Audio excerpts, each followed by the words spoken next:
रीने हमें बताती है बैक माउंटेन अक्सर स्टूडेंट उसको कहते हैं जो कि हमारी एकेडमी के बिल्कुल बैक साइड पर है और ये सिटी से थोड़ा सा दूर है।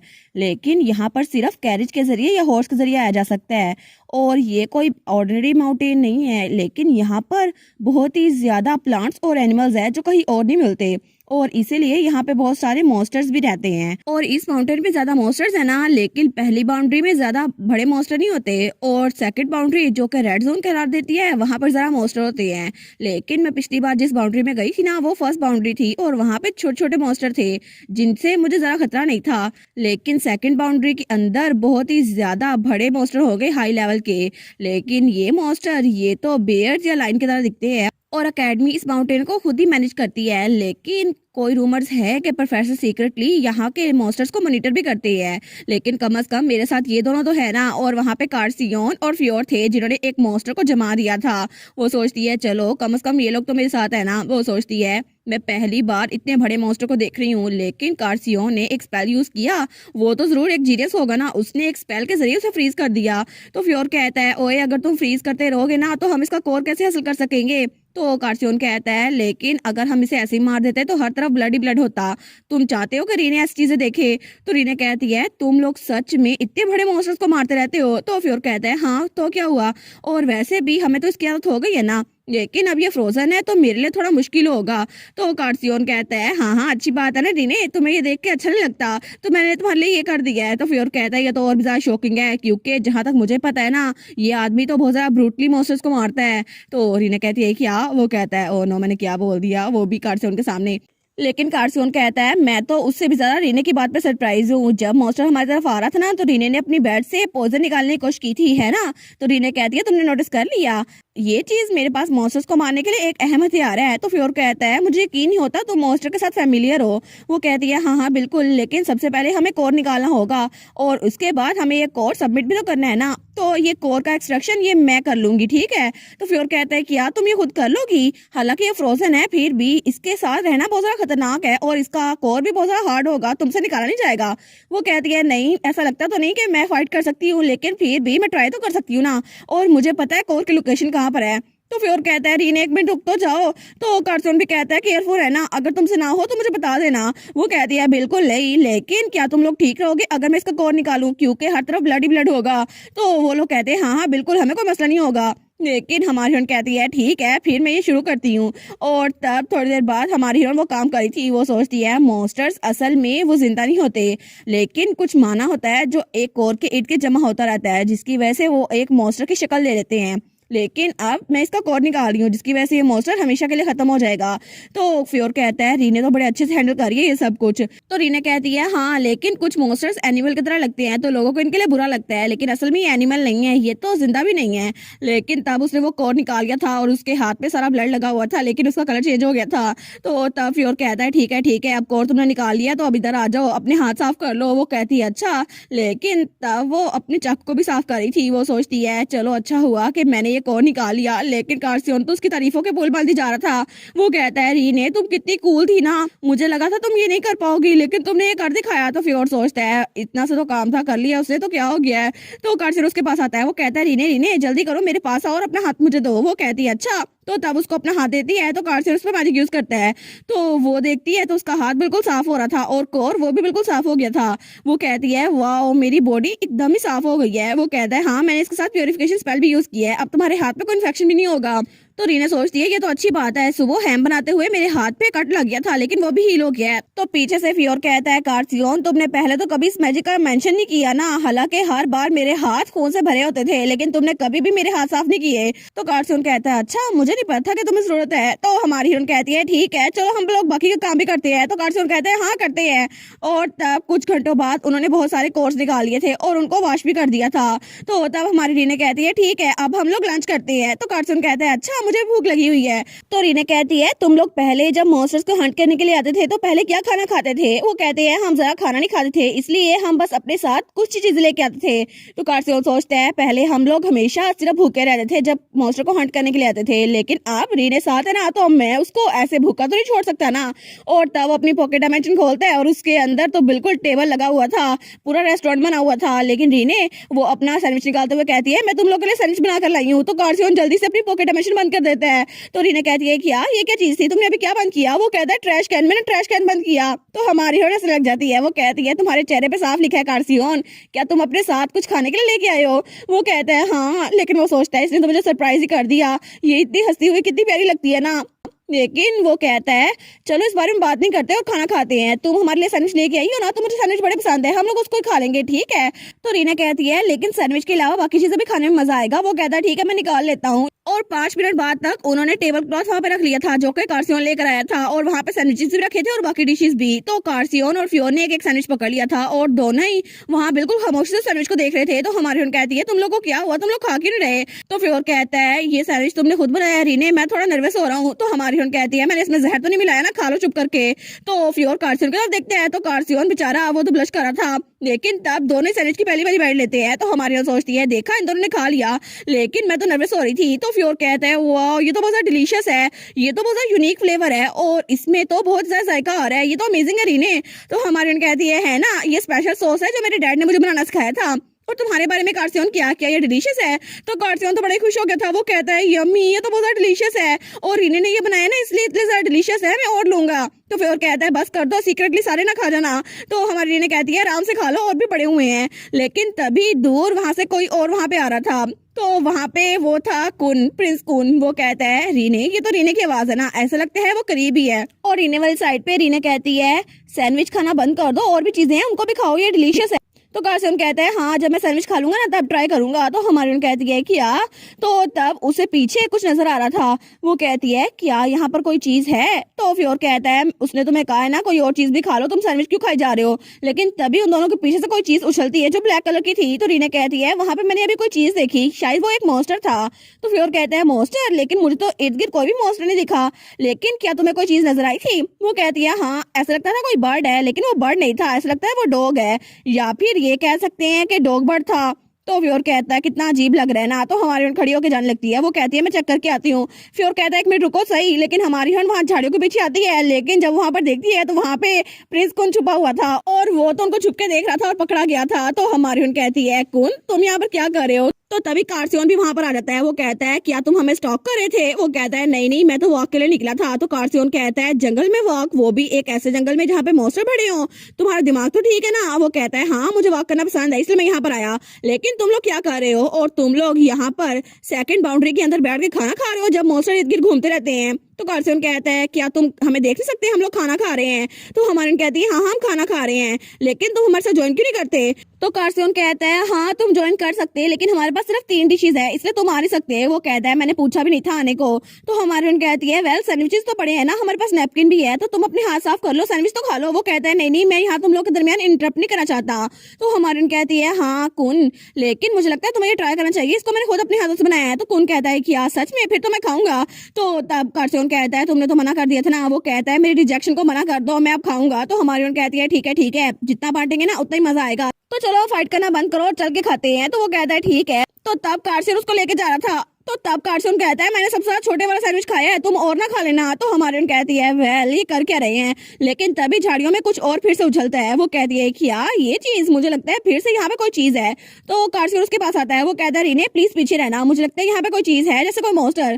तो रीने उन दोनों को फिर से अकेला छोड़ के वहां चल जाती है। वो कहती है मैं ढूंढ के आती हूँ। तो वो लोग कहते हैं रीने, तो रीने ने अपनी सुई निकाली थी। वो कहती है फिकर ना करो, मुझे जो नजर आ रहा है ना तो वो तो एक विंग पपी था। तो वो कहती है ये तो कितना क्यूट है ना, और वो पपी वो हमारी उनके चेहरे पे लिख करता है। वो कहती है अच्छा हो रही सिर्फ एक पपी है, ये कोई मॉन्स्टर नहीं है।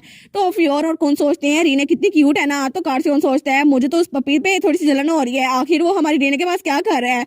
तो प्रिंस कुन कहता है मैंने कहीं सुना था कि मैजिकल क्रिएचर वो किसी डिस्ट्रक्टिव इंपल्स के बगैर एनिमल की तरह दिखते हैं, और ऐसा लगता है ये उनमें से एक है। तो फ्योर कहता है ये वाला एनिमल मुझे लगता है ये मॉन्स्टर है, लेकिन फिर भी खतरनाक नहीं है। तो तब प्रिंस कुन कहता है ये सेकंड बाउंड्री है ना, फिर भी तुम्हें केयरफुल रहना चाहिए। तो हमारी कहती है हाँ मुझे पता है। तो कुन कार्सियोन से कहता है लेकिन तुम लोग के क्लब की परफॉर्मेंस के लिए 2 लोग भी तो काफी होंगे ना, आखिर रीने को इतने खतरनाक इलाके में लाने की जरूरत ही क्या थी। और वैसे भी मुझे लगता है तुम रीने के साथ कुछ ज्यादा ऑब्सेस हो, इसलिए उसको यहाँ पे भी लिया इतने खतरनाक जगह पर। तो रीने कहती है कुन प्लीज मिसअंडरस्टैंड ना करो, एक्चुअली यहाँ पे मैं खुद आई हूँ। तो वो कहता है सच में रीने, लेकिन क्यों? सरप्राइजिंगली तुम तो बहुत चाइल्डिश हो। तो हमारी रीने कहती है तुम रूड नहीं हो रहे, लेकिन फ्योर वहां पर आते हुए कहता है मैं उसकी वर्ड के साथ एग्री नहीं कर रहा, लेकिन रीने प्लीज अगली बार तुम हमारे साथ मत आना, ये इलाका बहुत ज्यादा खतरनाक है। तो रीने कहती है तुम लोग समझ नहीं रहे कि मैं यहाँ पर क्यों आई हूँ। तो फ्योर कहता है कार्सियोन तुम्हारी हेल्प कर सकता है, मैं भी कर सकता हूँ, लेकिन कभी कभार कोई मसला ऐसा हो जाता है कि हम तुम्हारी हेल्प नहीं कर पाएंगे, तब क्या होगा? और वैसे भी हम दोनों ने पहले तुम्हें रोकने की कोशिश की थी। तो रीने कहती है बस कर दो, तुम लोग कुछ ज्यादा ही सोच रहे हो। तो कार्सियोन कहता है सच में रीने मुझे पता है तुम बहुत ज्यादा कॉन्फिडेंट हो, लेकिन वो पॉइजन डार्ट वो क्लोज रेंज वेपन है, अगर किसी मॉन्स्टर ने तुम्हें दूर से अटैक कर दिया तो क्या होगा?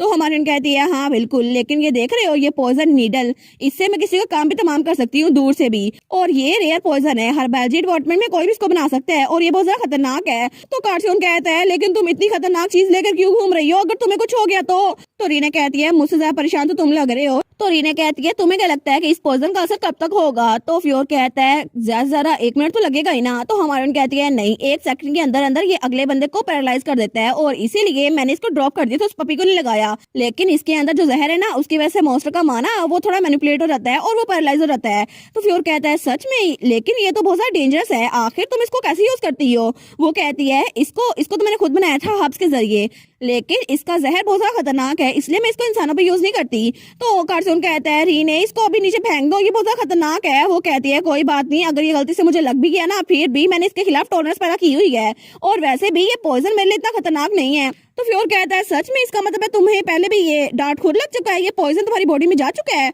वो कहती है हाँ, लेकिन तुम लोग को समझ आ रहा है ना कि पॉइजन इतना कॉमन यूज नहीं है ना, तो दोनों परेशान हो गए थे। तो हमारी कहती है तुम लोग तो अभी भी फिक्रमंद लग रहे हो, और तब वो सोचती है इस तरह तो ये लोग मुझे नेक्स्ट बार में यहाँ पर लेके नहीं आएंगे। तो प्रिंस कुन कहता है मैं तुम पे ट्रस्ट करता हूँ, और तुमने मेरी कंडीशन को भी चेंज किया था, तो मुझे लगता है तुम इसको भी सोल्व कर सकती हो रीने। तो रीने कहती है थैंक यू सो मच, चलो अच्छी बात है, कोई तो मेरी बात मान रहा है ना, किसी को तो मुझे भी यकीन है। तो फ्योर और कार्सियोन दोनों शौक हो जाते हैं। वो कहते हैं नहीं नहीं रीने, ऐसा नहीं है, हमें तुम पे यकीन नहीं है, लेकिन फिर भी पॉइजन को ऐसे हैंडल नहीं करना चाहिए। तो हमारी कहती है अच्छा, अगर ऐसा इशू है ना तो मुझे तुम्हें दिखाने दो। वो कहता है क्या मतलब, क्या दिखाने दूं? तो रीने कहती है मैं इससे रेजिस्टेंट हूँ या नहीं तुम्हें दिखाने दो, एक बार ये मेरी उंगली में लगा ना तुम्हें पता चल जाएगा। और तब वो उसे अपनी उंगली में चबो रही थी। वो कहती है इससे जरा खतरा तो नहीं होगा, लेकिन तभी कार्सियोन उसके हाथ पे अपना हाथ रख देता है, और वो नीडल कार्सियोन के हाथ पे लगती है। तो रीने कहती है क्या? कार्सियोन, और कार्सियोन के हाथ से थोड़ा सा खून निकल रहा था। वो कहती है ये पॉइजन है कार्सियोन, तुमने क्या किया? तो कार्सियोन कहता है रीने अच्छा हुआ तुम्हें चोट नहीं लगी, लेकिन तभी कार्सियोन वो बेहोश हो गया था और वो रीने के ऊपर गिर गया था। तो हमारी वो कहती है क्या कार्सियोन, और वो तो बहुत ज्यादा पैनिक हो गई थी, और तब थोड़ी देर बाद वो कार्सियोन को फ्योर के पास छोड़ के एंटीडोट लेने के लिए भागी थी। हालांकि उसने एंटीडोट जो खुद बनाया था वो कार्सियोन को दे दिया था, लेकिन उससे भी ज्यादा स्ट्रॉन्ग एंटीडोट लेने के लिए वो हब्स को ढूंढ रही थी। वो सोचती है कार्सियोन तुम बेवकूफ, मैंने तुम्हें कहा था मैं ठीक हूँ, इसका मुझ पे कोई असर नहीं होगा, लेकिन आखिर तुमने अपने आप पे वो जहर क्यों लगाया? और तब पीछे से कार्सियोन भी होश था। वो कहती है प्लीज उठ जाओ। वो सोचती है आखिर एंटीडोट का अगर उस पर असर ना हुआ तो उसको क्या होगा, अगर वो ना उठा तो तब वो भागी जा रही थी, उसको चोटें लगी जा रही थी। और तब कौन कहता है मैं इसको अपनी स्पिरिट मैजिक के जरिए ट्रांसफर कर सकता हूँ, लेकिन सिर्फ एक इंसान को। और तब वो कार्सियोन को क्लिनिक ले गया था, लेकिन हमारी हन जब भागते भागते नीचे गिर जाती है। वो सोचती है मेरी वजह से कार्सियोन को मेरी वजह से चोट लगी और वो मेरी वजह से खतरे में है। और तब वो पपी भी उसके पास आ गया था। वो सोचती है मुझे सब कुछ पहले से पता था कि कार्सियोन मेरी कितनी ज्यादा फिक्र करता है, लेकिन फिर भी वो इतना सारा रेकलेस एक्ट कैसे कर सकता है। और तब वो फिर से नीचे गिरने लगती है, लेकिन फ्योर उसको पकड़ लेता है। वो कहता है रीने प्लीज काम डाउन, तुम्हें खुद को शांत करना होगा, तुम्हें पता है ना कि यहाँ से बाहर हम कैरिज के जरिए जा सकते हैं या किसी घोड़े के जरिए, और तुम्हें जरा फिक्र करने की जरूरत नहीं है, कार्सियोन को पहले ही प्रिंस को लेके जा चुका है और वो अभी तक क्लिनिक में होगा। तो हमारी बहन कहती है हाँ थैंक यू फ्योर, लेकिन वो सोचती है फ्योर सही कह रहा है, इस वक्त मुझे अपने आप को ब्लेम नहीं करना चाहिए, सबसे पहले मुझे वहाँ जाके उसकी कंडीशन को चेक करना चाहिए ताकि वो जरा नहीं बिगड़े, और वैसे भी वो क्लिनिक में है। और तब तक वहाँ पे बग्गी आ चुकी थी, लेकिन फ्योर कहता है हमारे पास बग्गी में जाने का टाइम नहीं है, और तब वो घोड़ा गाड़ी में से घोड़ा अलग करता है और उस पर हमारी हीरोइन को बिठा के ले जाता है। वो कहता है ठीक है मैं अभी तुम्हें वहाँ पे ले जाता हूँ। तो हमारे दिल में सोचती है प्लीज कार्सियोन तुम्हें सेफ रहना होगा, और फ्योर को भी उसके बारे में बहुत ज्यादा टेंशन हो रही थी। लेकिन दूसरी तरफ हमें थोड़ी देर बाद का सीन दिखाया जाता है और कार्सियोन क्लिनिक में लेटा हुआ था, और तब उसकी आंख खुलती है तो वो अपने हाथों को देखता है। वो कहता है फाइनली मैं जिंदा हूँ, लेकिन मुझे याद है कि रीने अपने हाथ में वो सुई चबो रही थी जिसपे जहर लगा हुआ था, लेकिन वो जहर वो मैंने अपने हाथ में चबो लिया। वो सोचता है क्या रीने मेरे लिए रो रही होगी, लेकिन वो मेरे लिए फिक्रमंद जरूर होगी और मैं उसको रुलाना नहीं चाहता था, लेकिन फिर भी मैं चाहता हूँ हमेशा खुश रहे। तो तभी उसे आवाज आती है कार्सियोन। तो तब वो वहां पर देखते हैं तो वहां पर रीने आई थी। वो कहता है रीने, रीने सच में तुम हो? मैं तो सच में तुम्हें देखकर बहुत ज्यादा खुश हूँ। लेकिन रीने के चेहरे पे चोट लगी हुई थी और उसकी आंखें सूजी हुई थी रोने की वजह से। वो कहता है रीने, क्या तुम रोती रही हो? लेकिन तभी जब उसके चेहरे की तरफ देखते हैं वो तो शौक हो गया था। वो कहता है तुम्हारे चेहरे पे ये चोट कैसे लगी? तो तब वो कहता है तुम ठीक तो हो ना? कहीं तुम्हें दर्द तो नहीं हो रहा? प्लीज यहाँ पर आकर बैठो, मैं नर्स को बुला के लाता हूँ, तुम्हें ट्रीट कर देगी। तो रीने वो चिल्ला कहती है आखिर तुम इतने बेवकूफ कैसे हो सकते हो? तुम्हें पता था ना कि ये जहर तुम्हारे लिए बहुत ज्यादा खतरनाक हो सकता है, तो तुमने इसको इस्तेमाल क्यों किया? तो वो कहता है रीने, तो हमारी हम चिल्ला कहती है कार्सियोन तुम तो बिल्कुल एक इडियट हो। वो कहता है हाँ हाँ मुझे पता है, लेकिन वो कहती है आखिर तुम हमेशा मेरे बारे में क्यों सोचते हो? कभी कभार अपने बारे में भी सोच लिया करो। और अगर ये ज्यादा खतरनाक होता ना तो तुम मर भी सकते थे। और तुम्हें पता है मैं तुम्हें एंटीडोट दे भी दिया था, लेकिन मुझे डर था अगर ये काम ना किया तो। और वो सोचती है मैं अभी उसको बहुत सारी बातें सुनाना चाहती हूँ, लेकिन मेरी आवाज वो तो निकल ही नहीं रही। और मैं सच में बहुत ज्यादा खुश हूँ कि वो इतना लकी था, वो बच गया। फिर भी मुझे कितना डर लग रहा है ना, अगर कुछ हो जाता तो। और मेरे हाथ तो अभी तक कांप रहे हैं। तो तब कार्सन उसके साथ भटता है और तब उसके चेहरे पे हाथ रखता है। वो कहती है क्या? तो कार्सियोन वो उसकी तरफ बड़े प्यार से देख रहा था और वो भी उसकी आंखों में भी आंसू आ रहे थे। वो सोचती है क्या मैं अभी तक ये सोच रही थी, क्या ऐसा ही है? तो कार्सियोन कहता है मुझे माफ कर दो रीने, मैंने बहुत ज्यादा गलत काम किया, सच में मुझे ऐसा नहीं करना चाहिए था। लेकिन अगर दोबारा मुझे ऐसा कोई मौका मिला ना जब तुम्हें खतरा हो तो मैं तुम्हें बचाऊंगा, अपने आप को नहीं। और वैसे भी मैं तुम्हें रोता हुआ नहीं देख सकता। तो हमारी हीरोइन चिल्ला कहती है बस ये काफी नहीं है। वो कहता है क्या काफी नहीं है? वो कहती है अगर तुम मुझे खतरे में नहीं देख सकते ना तो अपने आप को भी खतरे से दूर रखना। तुम समझ रहे हो ना, चाहे तुम एकेडमी के टॉप मैजिशियन क्यों ना हो, लेकिन फिर भी कोई और रास्ता ढूंढना जिससे हम दोनों बच जाए। समझ आ रही है तुम्हें? वो कहता है हाँ हाँ ठीक है रीने, मैं ऐसे ही करूंगा। तो तब रीने बेचारी वो तो रोई जा रही थी। वो कहता है ठीक है मैं कभी भी तुम्हें ये खुद को हट नहीं होने दूंगा, इससे रोना बंद करो। तो रीने उसको गले लगा लेती है, लेकिन वो कुछ ज्यादा जोर से गले लगाती है और वो दोनों बेड पे गिर जाते हैं। तो कार्सियोन बेचारा वो तो ब्लश किया जा था। वो सोचता है सच में रीने उसने मुझे खुद गले लगाया। तो हमारी रीने वो सोच जा रही थी मैं चाहती हूँ कि कार्सियोन वो हमेशा खुश रहे और जैसा स्माइल करता है ना मेरे तरफ देखकर और सिर्फ मुझे गिफ्ट ला कर देता है और हर बार मेरे एक्शंस पे स्माइल करता है, मैं चाहती हूँ कि वो हमेशा ऐसे ही करता रहे। लेकिन तब कार्सियोन वो भी उसको गले लगाते हुए कहता है मुझे माफ कर दो रीने, सच में दोबारा ऐसा कुछ नहीं होगा, इसलिए प्लीज रोना बंद कर दो। तो हमारी हीरोइन वो दिल में कहती है हाँ कार्सियोन, क्योंकि मैं भी ऐसा कुछ होने नहीं दूंगी। और तब थोड़ी देर बाद वो लोग वहां पर बैठ गए थे और कार्सियोन उसके जख्मों को हील कर रहा था। वो कहती है बस ये काफी है। तो कार्सियोन कहता है क्या तुम्हें कोई और चोट लगी है? वो कहती है नहीं बस यही थी। और तब वो दोनों ऑकवर्ड होके बैठ गए थे। लेकिन रीना कहती है मुझे माफ कर दो कार्सियोन। वो कहता है क्या? वो कहती है तुम मेरी वजह से हर्ट हुए ना, हालांकि मैं तुम्हें बताया था उस पॉइजन का मुझ पर असर नहीं होता, लेकिन फिर भी मुझे ऐसा नहीं करना चाहिए था। वो कहता है प्लीज रीने माफी ना मांगो, अगर मैं ये सब कुछ ना करता तो ऐसा कुछ ना होता। लेकिन हमारी हीरोइन वो उसकी तरफ मुंह करके कहती है इसलिए मुझे बताओ आखिर तुम मुझे इतना पसंद करते क्यों हो? तो वो कह रहा है कि तो रीना कहती है अगर तुम मुझे पसंद करते ही ना होते तो ये सब कुछ ना होता, लेकिन अभी तक तुमने मुझे बहुत ज्यादा पसंद किया है और मुझे तुमसे हर चीज ही मिली है। लेकिन वो सोचती है कार्सियोन तो एक नोबल है ना, और क्या पता जब हम लोग ग्रेजुएट हो तो उसको मेरे जैसे कितनी लड़कियां मिल जाएं, तब तो वो मुझे छोड़ ही देगा ना। तो कार्सियोन कहता है ये बात सच है कि मेरे पास कोई क्लियर रीजन नहीं है तुम्हें पसंद करने की, लेकिन रीने मुझे तुम्हारे बारे में हर एक चीज पसंद है, जब तुम हंसती हो, जब तुम सोती हो या जब तुम मजाक करती हो। और मुझे तुम तब भी बहुत ज्यादा पसंद हो जब तुम हब्स के बारे में बात करती हो, और मैं तुम्हारी करेज को बहुत ज्यादा एडमायर करता हूँ। और इसके अलावा तुम्हारा कॉन्फिडेंस और तुम्हारी पर्सनैलिटी मुझे सब कुछ पसंद है। मुझे रियलाइज नहीं हुआ कि आखिर तुम मुझे इतनी पसंद कब आने लग गई, लेकिन क्या ये गलत है मैं तुम्हें पसंद करूं?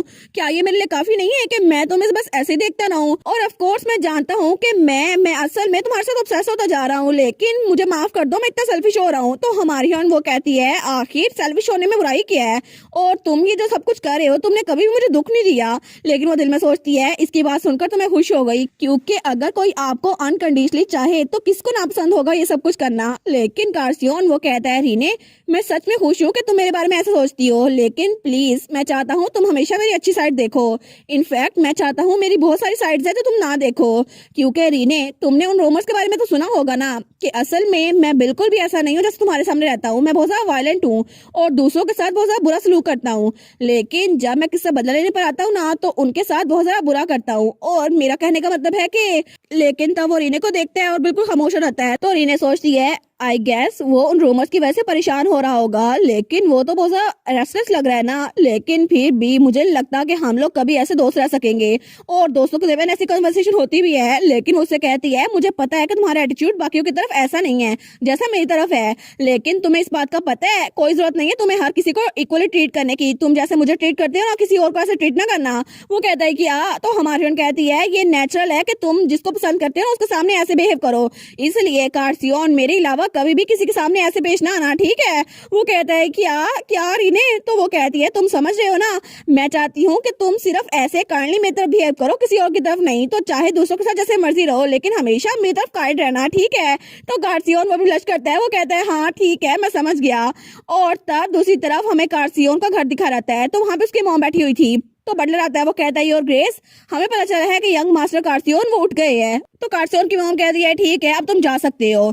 और तब बटलर के जाने के बाद वो गहरा सांस लेती है, तो वो अपने आप से बात करते हुए कहती है मैंने सब कुछ सुना जो कार्सियोन के साथ हुआ, लेकिन मुझे सच में लगा था कि वो किसी को मुक्का मार के आया होगा या फिर उसने एक बिल्डिंग डिस्ट्रॉय कर दी होगी। लेकिन जब मुझे पता चला ना कि वो खुद ही बेहोश हो गया है, तो मैं तो बड़ी परेशान हो गई थी, लेकिन बटलर ने मेरे पाँव पकड़ के मुझे रोका और तब मैं रुकी। लेकिन मैं तो मरने वाली थी, सच में मेरा बेटा वो अडल्ट बनने वाला है, लेकिन फिर भी अपने मसलों को ऐसा हल क्यों नहीं करता। और तब वो कहती है कितना बड़ा मसला है ना कि कार्सियोन सेम टू सेम अपने डैड की तरह है, जैसा बाप वैसा बेटा। कार्सियोन बिल्कुल भी अपनी पर्सनालिटी में मेरे जैसा नहीं है, वो तो सेम टू सेम अपने फादर की तरह है, लेकिन उसके बालों का कलर सिर्फ मुझसे मिलता है, उसके अलावा कोई भी चीज नहीं। और ये सब कुछ तब शुरू हुआ था जब मैं अकेडमी में पढ़ती थी, और तब हमें कार्सियोन की मॉम की अकेडमी के दिन दिखा रहते हैं। वो सोचती है मेरे पास सब कुछ था, मैं अकेडमी की सबसे नोबल लड़की थी और अकेडमी के चेयरमैन की बेटी, तो मेरे पास बहुत ज्यादा फ्रेंडशिप्स भी थे और बहुत ज्यादा प्रपोजल भी, लेकिन मेरी जिंदगी काफी ज्यादा बोरिंग थी। और तब वो कहती है मैं कितनी जरा बोर हो रही हूँ ना, काश मुझे कोई हैंडसम लड़का मिल जाए जो मेरे टेस्ट के हिसाब से हो। लेकिन तभी वहाँ से मुड़ते हुए उससे कोई टकराता है, वो कहती है मुझे माफ कर देना,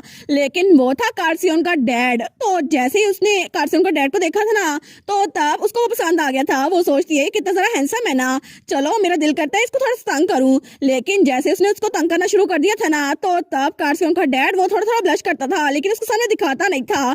लेकिन कुछ अर्से बाद ही कार्सियोन का डैड कार्सियोन की मॉम के पीछे ऑब्सेस हो गया और वो तो उसको और ज्यादा पसंद करने लग गया।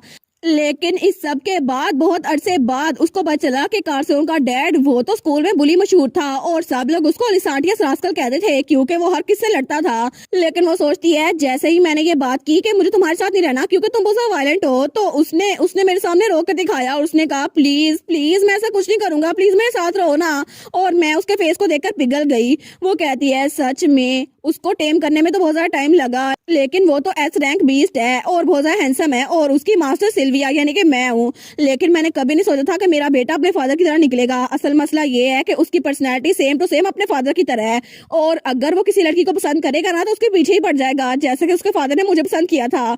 और तब उसे आता है जब कुछ दिनों पहले उसके पास कार्सियोन आया था डायरेक्टर्स ऑफिस में और उसने उससे पूछा था जो रूमर अकेडमी फैली हुई थी, और वो सोचती है मैंने कार्सियोन से हाँ या ना में आंसर मांगा था, लेकिन कार्सियोन उसने तो स्माइल करके दिखाया था और वो तो बहुत ज्यादा खुश था। वो कहता है जी मॉम ये बात बिल्कुल सच है। और तब वो बिल्कुल सीरियस हो गई थी। वो सोचती है पूरे 1 घंटे तक वो मुझे ये बताता रहा कि रीने कितनी ज्यादा प्यारी है और उसके बारे में मुझे बताता रहा कि वो कितनी ज्यादा अच्छी है और मुझे वो इतनी पसंद क्यों है। लेकिन कार्सियोन का चेहरा वो तो ब्लश किए हुए था ना। लेकिन तब वो खड़ी होती है, वो सोचती है मैं श्योर हूँ कि मेरा बेटा उसके साथ ये जो पॉइजन वाला इंसिडेंट हुआ है ना उसमें वो लड़की भी शामिल होगी। लेकिन फिर भी कार्सियोन को खुद भी कुछ करना चाहिए ना, आखिर वो ऐसे ही कोई पॉइजन अपने हाथ में कैसे डाल सकता है। और वो सोचती है बचपन से लेकर अब तक कार्सियोन तो बहुत ही ज्यादा काबिल है, उसको मैं अगर एक चीज सिखाती थी ना तो वो 10 चीजें खुद ही सीख जाता था, स्पेशली जब वो हार्टलेस साइड पे आता है ना तो किसी को नहीं छोड़ता। लेकिन तब जब वो छोटा सा था तो मैंने उससे कहा था कभी किसी के साथ बुरा ना करना, ठीक है। लेकिन उसने कहा था जी मैं समझ गया, अगर कोई मेरे साथ बुरा करे तो मैं रिवेंज ले सकता हूँ ना। लेकिन जब थोड़ा और बड़ा हुआ तो उसने कहा मैंने तुम्हें बताया ना कार्सियोन ह्यूमन रिलेशनशिप इतने ज्यादा इजी नहीं होते अपने फादर की तरह ना बनना। तो कार्सियोन कहता है जी मैं समझ गया, क्योंकि हमें सिर्फ फोर्स नहीं लगाना चाहिए, हमें इन्फॉर्मेशन भी हासिल करनी चाहिए एडवांटेज के लिए। लेकिन वो सोचती है सच में मेरा बेटा आखिर कभी किसी नॉर्मल रिलेशनशिप में हो भी सकेगा या नहीं। और उसकी मॉम तो बहुत ज्यादा नाउमीद हो गई थी, लेकिन वो सोचती है मेरा बेटा, आखिर उसको किसने कंट्रोल कर लिया। लेकिन मुझे लगता है वो लड़की भी मेरी तरह ही होगी जिसने कार्सियोन को कंट्रोल किया हुआ है, और इसी वजह से कार्सियोन ने अभी तक कोई और पंगा नहीं लिया। लेकिन ये तो अच्छी बात है ना, फिर भी वो सोचती है अगर वो लड़की अच्छी ना हुई, अगर वो लड़की बुरी हुई तो क्या होगा, और मेरा बेटा अगर वो उसको काबू करके कुछ गलत करवाना चाहे तो। लेकिन अभी तक तो उसने कुछ भी नहीं किया ना, फिर भी वो टिकिंग टाइम बॉम्ब लगता है, पता नहीं वो लड़की कैसी होगी। लेकिन अगर कार्सियोन उसके पीछे पड़ गया और वो लड़की उससे दूर जाना चाहे तो क्या होगा। और तब वो तो और ज्यादा नाउमीद हो गई थी। वो कहती है सच में मैं चाहती नहीं हूँ कि अपने बेटे की लव लाइफ में इंटरफेयर करूँ, लेकिन मेरी रिस्पॉन्सिबिलिटी है ना कि मेरा बेटा कभी किसी का दिल ना तोड़े, तो मैं ऐसे पीछे बैठ कर देख नहीं सकती, इसलिए मेरे पास कोई चॉइस नहीं है। मैं चाहती हूँ कि दोनों में से कोई हट ना हो, ना मेरा बेटा और ना ही वो लड़की रीने, लेकिन इसीलिए मुझे उन दोनों के दरमियान आना होगा। और तब वो कहती है रीने प्लीज राइट चॉइस करना, अगर तुम्हें आगे बढ़ना है ना फिर भी राइट चॉइस करना कि मेरा बेटा तुम्हारे पीछे पागल ना हो जाए, क्योंकि अगर ऐसा हुआ ना तो फिर वो कभी भी तुम्हें छोड़ेगा नहीं, हालांकि तुम उसे छोड़ के जाना चाहो फिर भी नहीं। और कार्सियोन और रीने वो तो क्लिनिक में बैठे हुए थे, और हमारा कार्सियोन तो पहले ही रीने के पीछे पागल था, लेकिन उसकी मॉम को कौन बताए, वो बेचारी तो रीने के लिए परेशान हो रही थी। और इसी के साथ ये वाला पार्ट यहीं पर ख़त्म। तो आप लोग बताइएगा आप लोग को ये पार्ट कैसा लगा, और वीडियो को लाइक और चैनल को सब्सक्राइब लाजमी कीजिएगा। बाकी वीडियोस का लिंक भी स्क्रीन पर नज़र आ रहा होगा, तो काइंडली उनको भी चेकआउट कर ले। और thank you so much for watching my videos. Stay safe, bye bye.